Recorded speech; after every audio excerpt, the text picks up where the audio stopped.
Okay. I think the church, I don't know, over the past 3 years, I think the church has, it's been embracing the idea of change more. I think we're trusting more. I think we're loving better.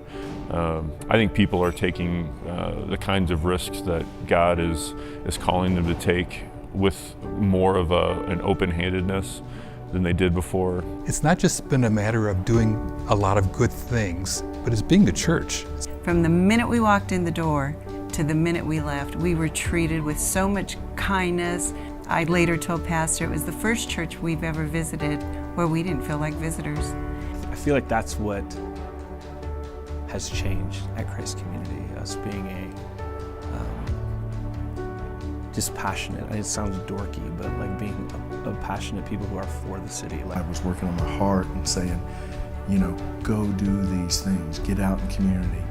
I did a few serve days, started meeting some folks, got involved with an e-group. Kind of challenges you to think about what one person can do with God behind them. When we were looking for a church, it was really important to us to not only see the outreach in the community, but that it worked, that people actually came to know Christ because of what the church was doing. I really do like the direction that the church is going in. We've even noticed just within the services, there's just a different atmosphere.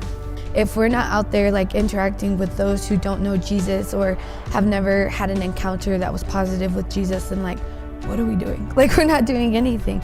So I think it's important that we get out there to show what we're about and show what God can do and just kind of start breaking down those stereotypes of what Christianity looks like and what it's supposed to be. I think we had it before, that kind of an idea, but this has really, this last 3 years has moved us in a very tangible direction to partner with ministries, to provide space for ministries, to support, to resource, to work together. We have a wall that's dedicated to highlighting different nonprofits in town under For the City Network. And it's really cool to be a place that is a nonprofit highlighting other nonprofits in that platform, and having people walk in who are connected to different areas in Greeley and seeing World Food Bank or the Resource Center or Kids Hope on the wall, Habitat for Humanity, and just seeing a camaraderie of bringing things together instead of trying to outdo. Church's job is to be the presence of God on the earth wherever they go. And it's not directly inside Sundays, Saturday nights. It's outside those walls. And what we're doing is addressing an opportunity for the church to be in the city that it's called to be every single day, wherever we go. The truck is the physical manifestation of the church in its place, and it doesn't look like the church. It looks like everyday Joes. It's just really cool that that Christ Community can be for the community in that sense, that we can invite people to Zoe's, that we can have the food truck go out and about to other places downtown. It makes us look like real people, and we like food also. We like coffee also. We like in some cases beer also, but we're just people, with a heart for change, with a heart for the community, with a heart for Greeley. God gets down there, he gets his hands dirty with everyone else. We see Jesus walking around. Who's he talking to? He's talking to a bunch of fishermen, a bunch of everyday Joes. Ordinary, everyday people. And that's what I like. It's not formal, it's people. Maybe that's why we feel so uplifted, because, we feel like we're not just Christ Community, we're Greeley. The heartbeat, the concept of being a part of the marketplace is, and specifically even with Zoe's, is let's share our space, let's give ourselves away to the idea of the community and the way in which our lives can essentially collide and share and do life together kind of thing. I like the idea of being covert Jesus followers, where doing it in a way that impacts other people, and then they find out why we're doing it, is so exciting to me, to be like a Christian ninja, you know, where you pop out of the shadows and it's like, it's Jesus. It was pretty seamless and slick how we can, you know, continue to work with Network Beyond and their international outreach and the opportunities, and particularly the ITI ministry. It is on fire. It is making a change in our world, and that is totally exciting for me.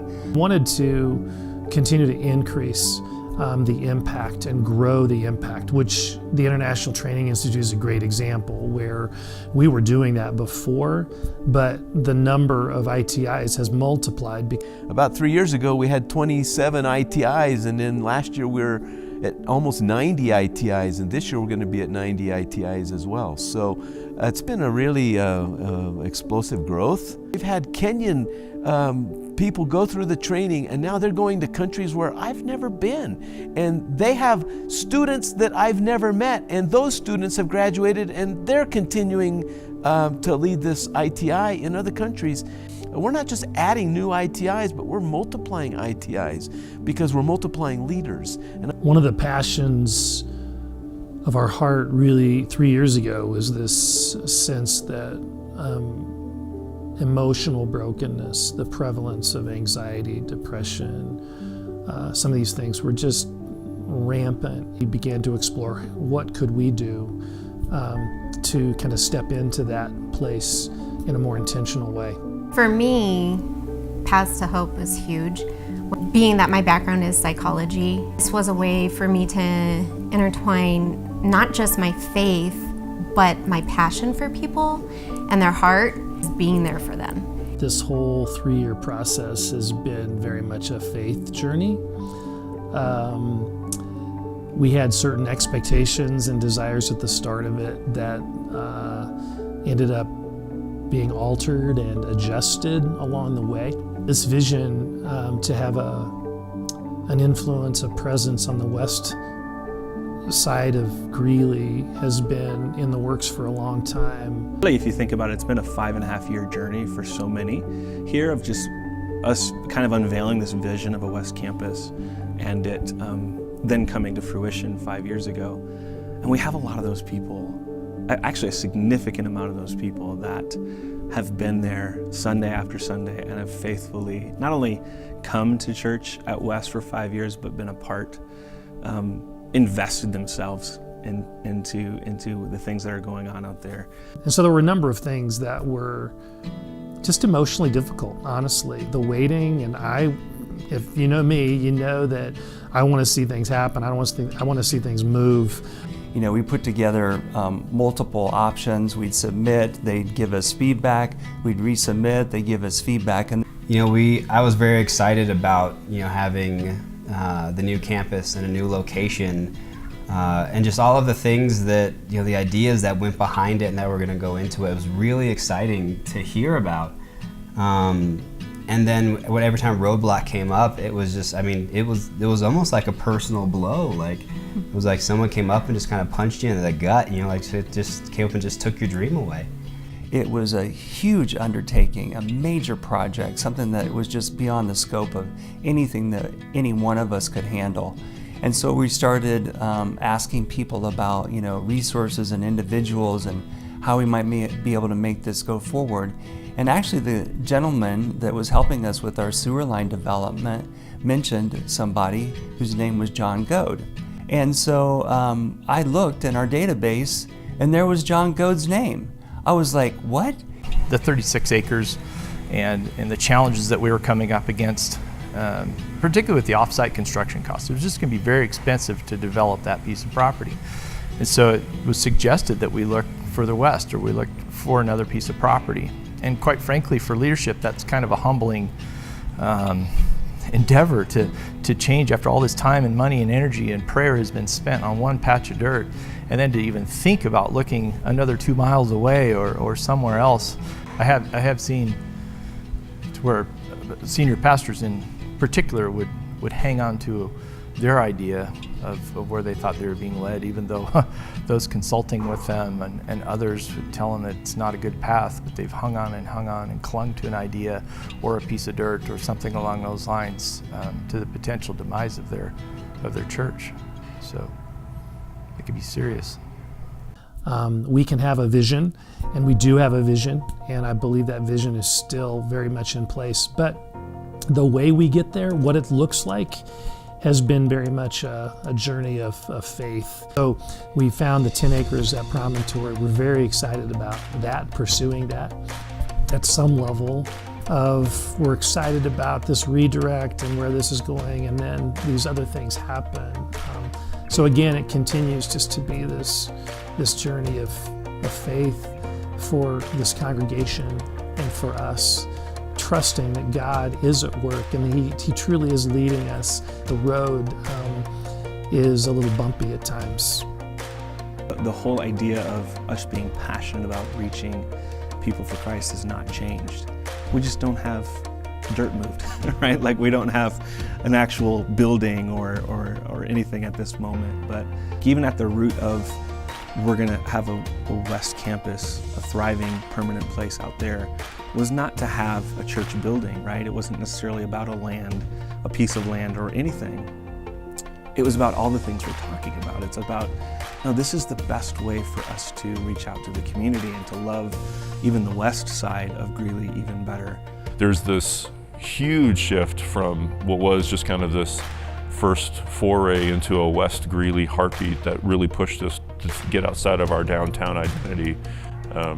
Now it's taken us all the way to northern Colorado. That really is Loveland, Timnath, Windsor, Fort Collins in some respects, Johnstown, and also just Greeley as well. And so, yeah, it's pretty fun to see, pretty challenging to see how our minds have really probably been expanded in this last 5-6 years over that. I think the journey has been exciting because we had an idea of what we thought it was going to look like, and that's changed. And I think that that's a gift, because not only have our ideas been met, but we've matured on that journey. And so now we have a better idea and a better way to articulate through experiences like the food truck, through experiences like Zoe's expansions and some of the events that we've done, to actually be able to articulate what we don't want it to look like. And I think that's more exciting instead of what we do want it to look like. Moving forward, there's this sense of clarity of okay, not only just what is Christ Community about, what are we about, but also just how are we going to do it. We know who we want to continue to move towards, at least in the next foreseeable future. I connect with Pastor Allen's changing people's stories. That's such a beautiful but simple line, and that's what God is asking us to do for Him. For the city and beyond is a tagline, but it's locally, it's abroad, it's wherever God's heart takes you. I don't know, like the whole thing about how we were voted as the best community activist, and it's not even a category that we were even aware of, and we didn't ask people to nominate us for. Like, that's such a testament to me. It's like, oh, like, it was so encouraging to me. And like the thought in the back of my mind is like, that's the impact that Jesus has when He goes into those areas, you know? It's like, yeah, Jesus is the best community activist, absolutely. And it's cool that we got to play that part, you know what I mean?